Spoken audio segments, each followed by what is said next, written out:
What if everything holding you back is actually the exact thing that could launch you forward? This isn't theory, it's the hidden code elite performers have cracked. Why ancient battle strategies hold the key to modern peak performance. Here's something that'll mess with your head.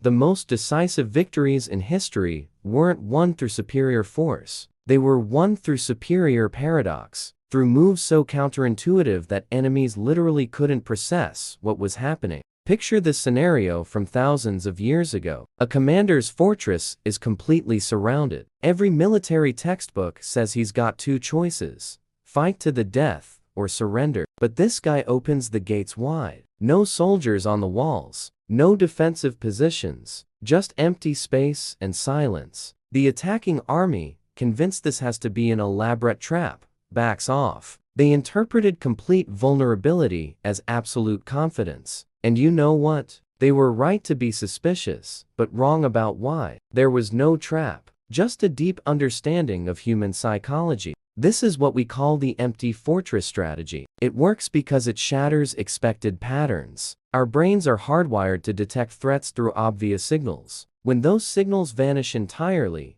we go into maximum alert mode. The total absence of defense gets read as supreme confidence. And that kind of confidence only comes from overwhelming strength. Now, think about your own life. How many times have you tried to impress someone by showcasing everything you've got? Every achievement, every resource, every bit of preparation? And how often did that actually work? Truth is, demonstrated strength often reads as disguised insecurity, but contain power, quiet strength that doesn't need to prove itself. That's what commands real respect. Ancient thinkers understood this at a visceral level. They knew real discipline isn't about controlling your external environment. It's about controlling your response to that environment. It's not about avoiding discomfort. It's about deliberately choosing the right kind of discomfort. The kind that makes you stronger instead of breaking you down. Here's the kicker. In today's chaotic world, this mindset is more relevant than ever. We're living in an era where everyone's shouting, competing for attention, trying to look bigger than they are. In that landscape, whoever masters strategic silence, whoever knows when to pull back to push forward better, whoever gets that less can be exponentially more, that person has a brutal advantage. The question isn't whether you'll use paradoxical thinking. The question is whether you'll master it before your competition does. How elite operations prove that slower actually creates faster results. There's a principle that special operations teams worldwide know intimately. Slow is smooth. Smooth is fast. Sounds ridiculous when you're under pressure, when every second matters, when immediate action feels like the only logical response. But the most experienced operators know that speed without precision is just wasted energy. They spend hours, sometimes days, just watching, studying patterns, waiting for the exact moment. And when they finally move, the execution is so precise it looks effortless. But that simplicity is the result of meticulous preparation. Most people don't have the patience for it. They've accepted the paradox. Moving slowly initially allows you to move absurdly fast when it actually counts. Now look at a completely different context. Tech innovation. The companies dominating the market aren't the ones that get it right the first time. They're the ones that fail faster. They build, test, break, learn, repeat. Each failure isn't an ending. It's data, information that eliminates a wrong path and brings you closer to the right one. Think about it. While everyone's trying to avoid failure, real innovators are trying to fail more efficiently. They've transformed the biggest source of fear into competitive advantage. It's not about having no fear. It's about using fear as fuel instead of letting it paralyze you. And here's more. Those characteristics you consider your biggest weaknesses, they're probably your biggest opportunities in disguise. The shy person can develop listening skills that transform them into the best negotiator in the room. The procrastinator might actually be letting their brain process information non-consciously, or aim at more creative solutions. The perfectionist who takes forever might be creating something so refined it becomes impossible to compete with. The point isn't to eliminate your weaknesses. It's learning to use them strategically. It's understanding that in different contexts, what looks like a disadvantage becomes a superpower. This requires brutal self-awareness, unfiltered honesty about who you really are, not who you think you should be. And when you master this, when you stop fighting against your nature and start channeling it, that's when you move from ordinary to extraordinary. That's when you stop playing the same game everyone else is playing and start creating your own rules entirely.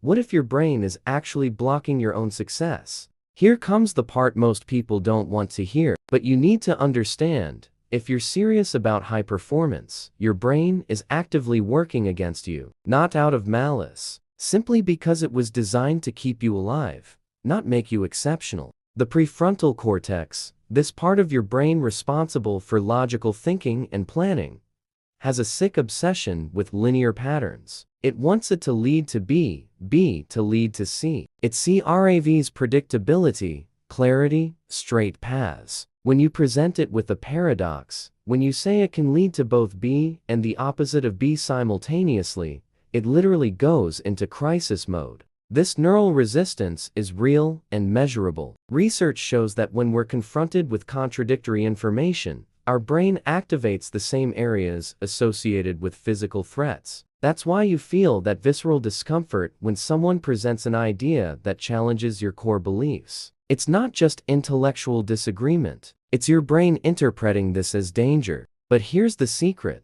This resistance can be reprogrammed. Neuroplasticity, this brain's capacity to form new connections, works as much to trap you in limiting patterns as to free you from them. When you consciously train to hold contradictions, to accept that two opposing truths can coexist, you're literally rewiring your neural architecture. It's like training a muscle. At first, it hurts, feels impossible, your body rejects it. But with consistent repetition, what was discomfort becomes capability. What was impossible becomes natural. And suddenly, you're operating at a level most people don't even know exists. True breakthrough moments, those insights that change everything, rarely come from more information. They come from managing to connect information that apparently shouldn't connect, from seeing relationships where only separation existed, from finding order in chaos and chaos in order. That's cognitive restructuring in action. Drop the word breakthrough in the comments if you've already noticed this mental resistance in yourself, and tell me, what's the biggest contradiction you're avoiding facing right now? Answer honestly, because that answer might be exactly the turning point you've been searching for. And while you're here, hit that like button and subscribe to the channel. This journey is just beginning.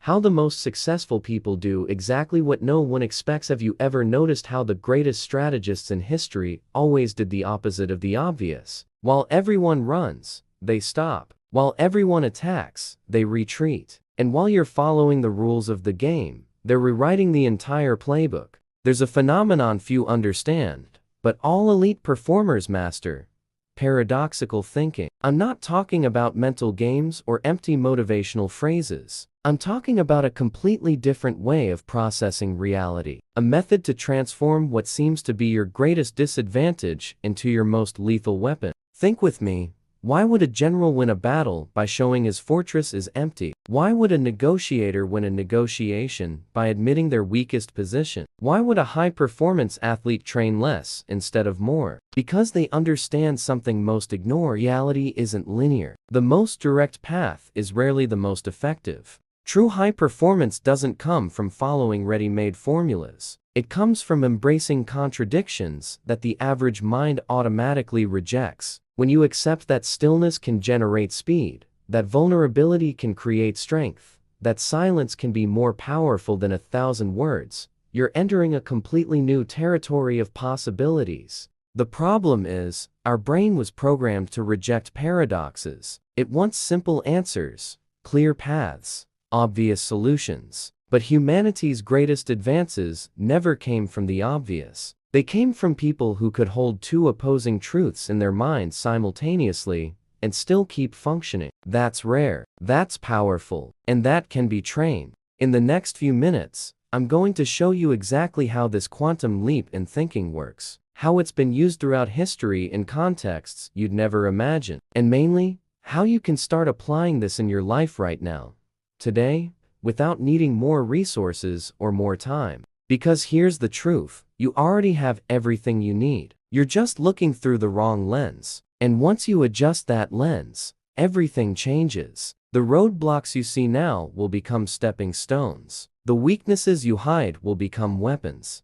And the game you thought you understood will reveal dimensions you never knew existed. What if you could start your quantum leap right now? Time to transform all this into concrete action. Because knowledge without application is just sophisticated entertainment. And you didn't make it this far just to be entertained. You came here to evolve. First exercise. Identify one area of your life where you're stuck. Now, instead of asking, how do I solve this? Ask, what's the opposite of what I'm doing? If you're stuck from working too much, try working less with more focus. If you're stuck from planning too much, try acting before you're ready. The goal isn't finding the right answer immediately. It's breaking the pattern keeping you trapped. Second exercise, take your biggest perceived weakness. That thing about you that embarrasses or frustrates you. Now force your mind to find 3 contexts where that characteristic would be an absurd advantage. Don't accept the first answer that comes. Go deep. This exercise will show you there's no absolute weakness, just wrong context. Third exercise, every time you catch yourself thinking, either this or that, stop and reframe. How can I have this and that? This simple mindset shift opens doors you didn't even know existed. It's the difference between living in a world of scarcity and living in a world of infinite possibilities. Truth is, you already know how to do this. Every time you got stuck on an impossible problem, and suddenly, the solution appeared when you stopped forcing it, you used paradoxical thinking. Every time you achieved something precisely when you stopped chasing it so desperately, you experience the power of productive contradiction. The difference between you and elite performers isn't that they have access to secrets you don't. It's that they consciously practice what you do accidentally. They've systematized the quantum leap. So here's my final challenge for you. In the next 24 hours, choose one situation and deliberately do the opposite of what your instinct tells you. Document the result. And come here, tell me in the comments using the word leap. Because I want to know, what happened when you stopped fighting the paradox and started dancing with it? Hit that like if this video messed with your head the right way. Subscribe because I want you on this journey with me, and share this with someone who needs to hear this message. Use the word now when sharing, because the time is literally now, not tomorrow, not when you're ready, now, when you're still uncomfortable, still resisting, still doubting. That's exactly the right moment.